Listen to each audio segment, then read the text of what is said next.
Plants, please. One vegan's journey through the carnivorous planet. From beef in Buenos Aires to butter in Bhutan, the hilarious struggle to stay leafy abroad. Part 1. Leave Me Alone. Departure and Disillusionment. Chapter 1.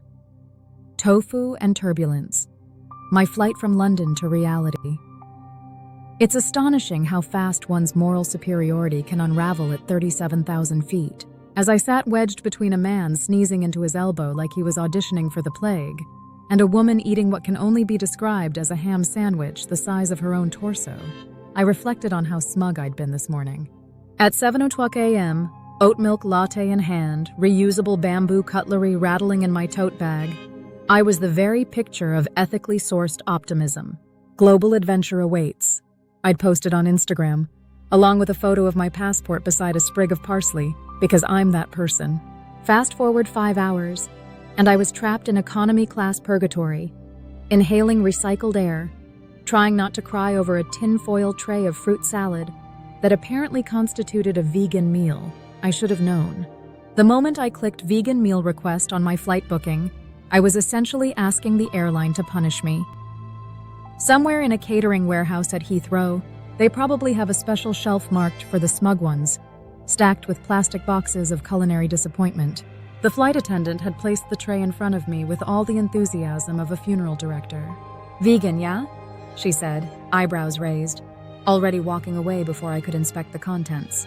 I peeled back the foil to reveal 5 grapes, 3 melon cubes, and a beige, unidentifiable carbohydrate that I suspect started life as bread, but had since evolved into something tougher, possibly construction material. Meanwhile, to my left, Ham Sandwich Woman was merrily devouring enough processed meat to rebuild the Titanic. I could feel her eyes drifting toward my sad, fruit-based meal with a mixture of pity and confusion. "Dieting, are you?" she asked between bites, mayonnaise smudged across her cheek. I considered launching into my usual speech about animal welfare, environmental impact, and personal ethics, but I lacked the strength, or protein. Honestly, at this point, it was hard to tell. "No," I replied, stabbing a grape with my fork. "Just making questionable life choices." She nodded sagely, which was rich coming from someone whose sandwich had its own gravitational pull. The turbulence kicked in around the time they started serving drinks. My stomach, empty apart from 5 grapes and regret, did an ominous somersault as the cabin shuddered. "Ladies and gentlemen, please return to your seats and fasten your seatbelts," came the pilot's voice, as calm as if he were reading a bedtime story. "We're expecting a little chop over the channel." A little chop.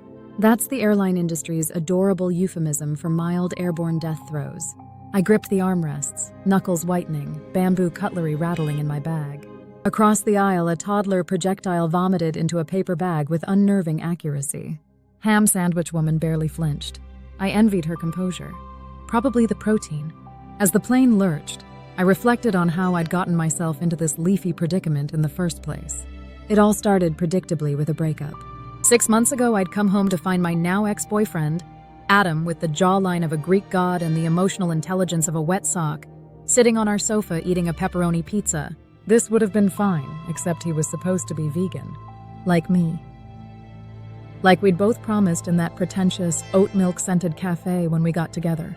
It wasn't just a pizza. It was betrayal wrapped in mozzarella. "You're overreacting," he'd said, cheese strings dangling from his treacherous mouth. 2 weeks later, I booked a one-way ticket out of London, determined to find enlightenment, adventure, and ideally, a place where the pizza didn't lie to me. Which brings me to seat 24B on a budget airline, clutching a plastic cup of sparkling water and wondering how the hell I'm going to survive the meat-loving world beyond Heathrow. The turbulence subsided just as the cabin lights dimmed. Passengers settled into their in-flight movies, and the hum of the engines blended with the occasional cough, sniffle, and plastic rustling of snack bags. I opened my Lonely Planet guidebook, thumbing to the first chapter. France. Romance, wine, and cheese. Brilliant. My vegan odyssey was starting in the global headquarters of dairy-based seduction. The thing is, I know I'm not exactly built for spontaneous world travel. I like plans. I like structure. I like knowing with reasonable certainty that my breakfast won't contain internal organs. But I also knew I couldn't stay in my Brighton bubble forever, hiding behind oat milk lattes and almond croissants, convincing myself that the entire planet was as conveniently plant-based as my favorite cafe down the street. It wasn't. And I was about to find out just how not vegan the rest of the world could be. Ham Sandwich Woman had dozed off, the remnants of her carnivorous meal sprawled across her tray table. Her head lolled toward my shoulder as I stared out the window, watching the clouds roll by, fluffy and indifferent. Somewhere down there was France, and butter, and pain au chocolat, and philosophical despair. I took a deep breath, unwrapped another grape, and chewed with grim determination. Adventure awaited. So did lactose, and possibly heartbreak. But at least I'd packed extra almonds. Chapter 2. Avocado Farewell Party. It's hard to feel adventurous when your going-away party resembles a TED Talk on sustainable eating. To be fair, I should have expected nothing less from my Brighton friend group, a collective so plant-based they practically photosynthesize. These are the people who once held a candlelight vigil for a fallen cucumber plant and organized a Justice for Jackfruit march after the local supermarket stopped stocking it. So naturally my farewell send-off wasn't held at a pub, or heaven forbid, a bar with sticky floors and emotional decisions. It was in Nina's living room, beneath a hanging banner made of recycled hemp fabric that read, "Bon voyage, Ivy. Stay leafy." I appreciated the sentiment. I questioned the execution. The dining table was an aggressive shade of green. Kale chips, spinach hummus, edamame, guacamole, and a carved-out pumpkin. Zero waste, of course. And what I can only describe as an avant-garde platter of spiraled courgette pretending to be pasta. There was no alcohol. There was, however, kombucha on tap. "You'll be fine," Nina assured me, refilling my glass with fizzy fermented tea that tasted like gym socks marinated in vinegar. "Just remember, if in doubt, say you're allergic. No one questions allergies." This, apparently, was the first nugget of essential vegan travel advice. Lie. Immediately. Across the room, Luca and Priya, the glowing, Instagram-famous vegan couple, were holding court beside a pyramid of avocado toast slices. Luca was wearing linen trousers and the confident expression of a man who'd never accidentally eaten gelatine. Priya radiated serenity and chia seeds. "We didn't even struggle in Mongolia," Priya was saying to a wide-eyed group of newcomers, casually sipping a green smoothie that looked alarmingly sentient.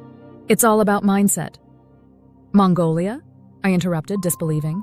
"Isn't their national dish like mutton and regret?"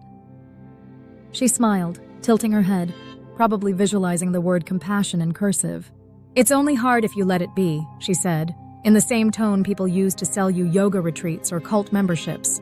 I nodded politely and backed away toward the avocado table, where my best friend Nina shoved a vegan cupcake into my hand with alarming force. "Eat," she commanded. "You'll need the calories. The world out there is hostile." Nina was less glow, more spreadsheet. She worked in finance, believed oat milk was under constant attack by Big Dairy, and had once emailed the United Nations about labeling standards for vegan cheese. She was also the only reason I hadn't completely lost my mind yet. I bit into the cupcake. It tasted faintly of coconut oil and existential dread. "You've got your vegan phrase cards printed, right?" she asked. I blinked. "Phrase cards?" She whipped out a laminated stack of index cards from her bag, each one emblazoned with bold text in various languages. No meat, no dairy, no eggs, no animal products. "Is there butter in this?" "I will die if you feed me cheese." "Nina, I don't think I should lead with death threats at a Paris cafe." She waved a hand. "It's the only way they'll take you seriously." A hush fell over the room as Luca tapped a glass jar with a wooden spoon, which I assume was the vegan equivalent of clinking champagne flutes. "We just want to say," Luca began, his man bun quivering with sincerity, "how proud we are of Ivy for spreading the plant-based message globally." I coughed on my kombucha. I hadn't exactly planned to spread anything besides my growing fear of dairy-based cultural landmines. Priya nodded, placing a delicate hand on her heart. "You're an inspiration." "Technically, I'm running away from my ex and questionable life choices," I muttered, but it was lost in the chorus of applause. "Remember," Luca continued, "your aura is stronger than cheese." I wasn't sure that was scientifically sound. I'd encountered some very determined camembert. After the speech, guests filtered back to their groups to discuss sustainable travel, reusable menstrual products, and whether tofu could be weaponized for self-defense. Nina pulled me aside, her expression unusually serious. "Okay, real talk," she said, eyes narrowing. There's something you need to know. I braced myself. Smuggling oat milk through customs? The hidden carnivorous agenda of airport lounges? Airport snacks being 90% disappointment? Watch out for the perfect vegan couple phenomenon, she warned. I frowned. The what now? She gestured subtly toward Luca and Priya, currently posing for a photo with their matching bamboo water bottles. They make it look easy, Nina whispered. Glowing skin, perfect insta-feeds, smug spiritual energy. But they're the exception, not the rule. The rest of us, we're one language barrier away from eating lard by accident and sobbing in a train station toilet. I exhaled, relieved. Finally, some honesty. And remember, she added, handing me a Ziploc bag of emergency almonds, if all else fails, pretend you're severely lactose intolerant. Nothing unites humanity like fear of digestive distress. The party wound down around midnight, a respectable hour for Brighton's leafy elite. I hugged Nina, endured a group selfie beneath the Stay Leafy banner, and promised to text as soon as I landed. As I left, Priya pressed a travel crystal into my hand. For protection, she whispered. I didn't have the heart to tell her I needed protection from butter, not bad energy. Outside, the night air was crisp. The glow of kombucha-fueled optimism lingered as I walked home, passport tucked safely in my bag, phrase cards in my pocket, and almonds clinking with every step. I was ready. Or at least, I was as ready as a socially awkward, mildly undernourished vegan could be to face the carnivorous planet. Chapter 3. Airline Meal. Existential Crisis in a Tray. They say you can tell a lot about a person by how they react under pressure, I say. You can tell even more by how they react when their in-flight vegan meal turns out to be 3 cubes of melon and a single suspicious grape. Technically, this moment already happened, back on the plane. But I didn't fully process the emotional fallout until approximately 35,000 feet later, somewhere above France, when the hunger-induced existential crisis properly set in. Let me back up. After my kombucha-fueled avocado farewell party and Nina's terrifying laminated phrase cards, I had arrived at the airport feeling cautiously optimistic. I had oat milk in my reusable bottle, almonds in my bag, and the misplaced confidence of a woman who believed that ticking the vegan meal request box on my flight booking actually meant something. Spoiler, it didn't. The moment the flight attendant handed me that sad little tray, I knew. She avoided eye contact, like a vet returning a traumatized hamster to its owner. Vegan? She confirmed, dead-eyed. I nodded, peeling back the foil, already bracing myself for disappointment. There it was. 3 melon cubes. A single grape. A bread roll so stale it could double as a self-defense weapon. And, in a small plastic container, what I initially mistook for couscous but quickly identified as despair. I poked the couscous substitute with my fork. It wobbled ominously, like an edible metaphor for every questionable decision that had led me to this moment. To my left, a man was enjoying what appeared to be lasagna, garlic bread, and actual chocolate cake. He caught me staring, fork poised mid-bite, and offered a sympathetic smile. "Special meal?" he asked, with the gentle pity people usually reserve for toddlers or lost tourists. "Vegan," I replied, trying to sound noble. It came out hollow, like the melon cubes, like my soul. I could already hear Nina's voice in my head. "Just say you're allergic. They take allergies seriously." Too late. The food had been distributed. My fate was sealed. Across the aisle, Ham Sandwich Woman, who, in my personal narrative, now deserved her own villainous theme music, unwrapped a ham and cheese baguette that practically glistened with dairy oppression. I reached for the grape, which rolled across the tray and onto the floor, vanishing into the abyss of airline carpet. Fantastic. I was officially a grown woman on an international flight, paying hundreds of pounds for the privilege of eating 2 melon cubes and a bread roll so dry it could be legally classified as kindling. The man beside me glanced over again, eyeing my tray. "You want my salad?" he offered kindly, sliding his untouched side salad in my direction. "No dressing."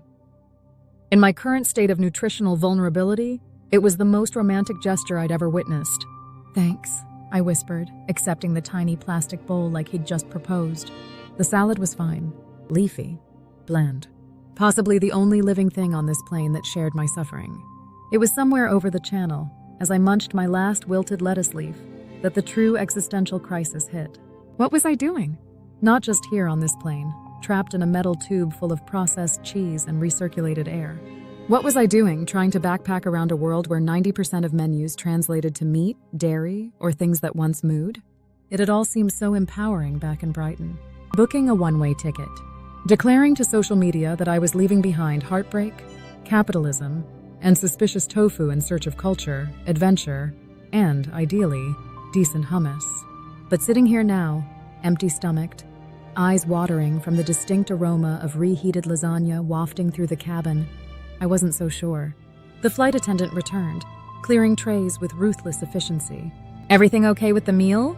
she asked, her voice carefully neutral, like she already knew the answer but needed me to say it for the passenger satisfaction survey.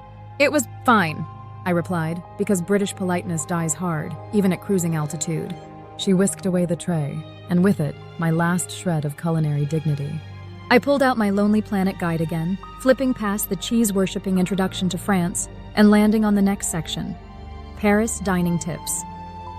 The first tip read, "Vegetarian options are common, but be aware, many dishes still contain cheese, eggs, or butter." My eye twitched.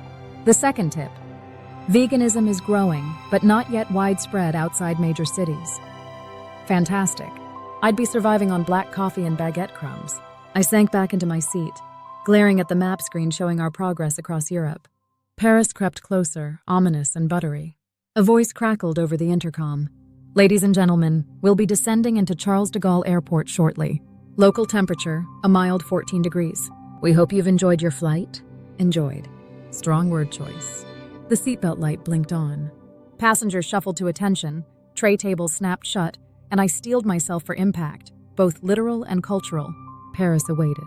So did croissants. So did, apparently, the slow, inevitable death of my vegan resolve. I clutched Nina's phrase cards, silently rehearsing. No meat, no dairy, no eggs, no animal products. And perhaps more importantly, "I will die if you feed me cheese." Was I being dramatic? Possibly. Was I prepared? Absolutely not. But ready or not, the carnivorous planet loomed.